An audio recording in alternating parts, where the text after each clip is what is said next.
Lately, I've been curious about AI and how it can relate to architecture. I wanted to find out its capabilities and answer the question, can AI replace architects? So I set out this challenge. What happens when AI and an architect both respond to the exact same design brief? The project is a 2,000 square foot dream home for a couple on some small acreage here in Texas.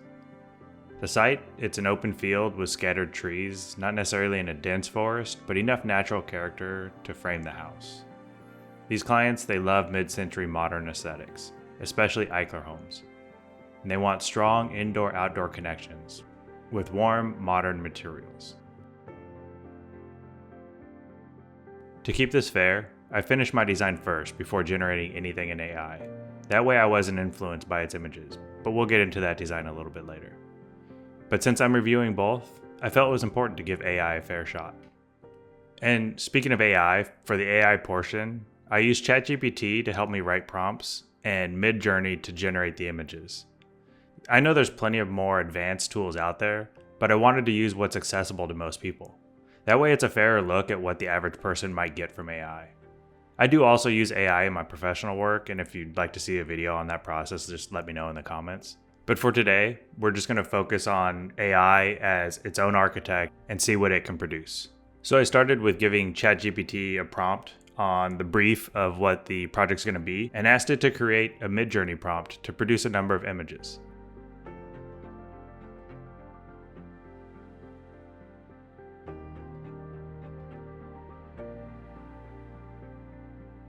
I started with the exterior first, so let's look at that. From MidJourney, it gives you 4 variations, so I'm not going to look at all 4 of them, but let's look at the strongest results first. Here's the exterior based on the prompt that was given. What you can see here is the landscaping and entourage make the image feel alive. I mean, stepping stones, grasses, reflections in the glass, all of it appears instantly. The material palettes, also spot on. It's got warm wood, glass, stone, it's just right for this style. And the realism is impressive. These look closer to photographs than what my current rendering tools can quickly produce. But this design, I feel like it only works in a vacuum. It assumes 100 acres of solitude, or dense forest, but on a smaller piece of land surrounded by neighbors, it'd feel exposed. This rendering doesn't acknowledge any site context whatsoever.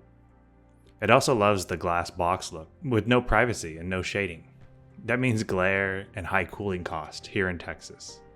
And this water feature, man, that looks serene, but in real life, welcome to mosquito season. Next up, I asked it to create some interior shots. I started with the living room, and I gave MidJourney the same seed, hoping that the exterior rendering would match with the interior renderings, but there's really no correlation between these. What you saw on the outside doesn't necessarily translate into the inside. But here's what it popped out for the living room. The interior vibe is fantastic. It's warm, it's moody, it almost feels cinematic. It's something you could see yourself living in. But again, the context is missing. This rendering pretends that it's an endless landscape when you might be looking into someone else's yard in reality. The lighting's also confusing. I'm not sure what's going on with the lights in the ceiling. Maybe it's a hallucination, but these lights wouldn't actually be connected this way. And also, the furniture is kind of awkward, and proportions tend to clash with each other. I don't know what's with this couch, but it's not really working. But still, it gives you the right mood. It really feels amazing when you look at this, and to consider it was created in seconds, this is pretty dang amazing. Okay, let's look at what it produced for the bedroom now. The bedroom works better. The morning light pouring in feels believable. And the side yard view, this could work on a real site. But there's still some strange little elements here with the entourage. I'm not sure what these books are and what's going on here, but overall, the vibe is calming and inviting, and it's exactly the feel I was going for in the bedroom. Okay, now let's try to make a floor plan out of this. This is really where AI fails right now, at least with this AI that I'm using. The first attempt that I asked it for, it wasn't even a plan. It was really cool sketches, and it's something I would probably frame and put on a wall, but it's not a floor plan. So I went back, asked it to give me another floor plan, but to make it top down, to make it look like it's an actual floor plan, but it just didn't make any sense. I'm not sure what's going on here. I'm not sure what rooms are which. I can kind of guess based on what looks like the furniture, but it's really nothing I could use. Then I asked it for another one, but add some labels so that I would know what it's going for. But it really just didn't align with reality. Nothing was really working here. And on top of that, this floor plan doesn't relate at all to any of the exterior renderings that was produced, even though it was using the same seed. So overall, strong start for AI. I mean, really cool stuff. But let's take a look at my design for the same brief. The program for this has the key elements that were requested by the client. We got our master bedroom suite, living room and kitchen in an open plan, and then guest room, office, a garage. But for me, all of it begins with the interior courtyard at the entry. The space is visible from every part of the house, but it creates an instant connection with the outdoors. It becomes the central hub that everything rotates around. These glass walls frame the view to the back and the courtyard, but I made sure to add long overhangs to block the harsh Texas sun.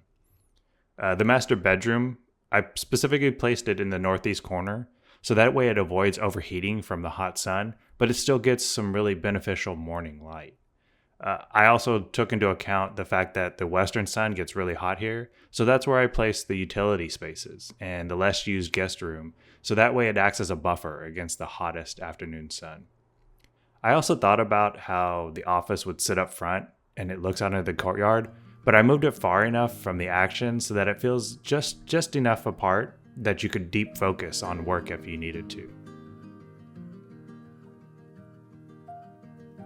Here's a quick walkthrough of what it would be like to live in this house, because that's also something I would consider when I'm designing, is the actual experience of you living there.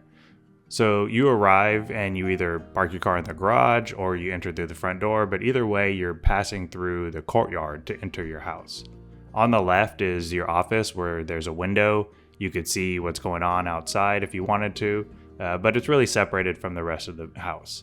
Right next to the office, there's a little area to set your keys. You know, you have the junk drawer and all the junk that kind of just ends up somewhere. That's where this goes, a place to set everything down and sort of transition from the outside to the inside. Next to that is the guest room. Going down the hall, you'll have a bath and a pantry/storage area. But then it really opens up into the kitchen where you have multiple seating options and an open plan that goes straight into the living room. In the living room, it's comfortable, it's cozy, but you could see it's flanked on both sides by glass, so there's a lot of indoor-outdoor connection. And you could see out to the backyard deck and the yard in the back that really just connects you with the whole house. As you get towards the end of the building, that's where you come into the master bedroom. And the master bedroom is really cozy and private, but also still wide open to the views. But you're not seeing your neighbors. You don't have somebody right on top of you. And unlike AI, my design considers the details that make a building real. Waterproofing at the roof edges, insulation in the walls, the structure that actually holds the roof up. These are the things that need to actually be built into the building and not just what it looks like. So let's do a quick side-by-side comparison looking at it from different aspects. Let's start with functionality. Here, the AI layouts are confusing. I don't really understand what's going on here. With mine, they flow logically with clear adjacencies and reasons for every room being where they are. Next up is aesthetics, and I'll give it here. This is where AI really nails the vibe. But sometimes it leans too much into glass, and it's not really a buildable thing. And my design, it balances the aesthetics with the livability, but visually, the AI stuff is amazing. Now let's look at context. AI ignores the orientation and the neighbors. In reality, my design places the rooms based on sun and privacy, adjacencies, things like that. Buildability. AI gives floating roofs and phantom details. My design includes structure, waterproofing, insulation, the things that make the house possible. Looking at innovation. AI produces wild ideas, and I love that. It's amazing.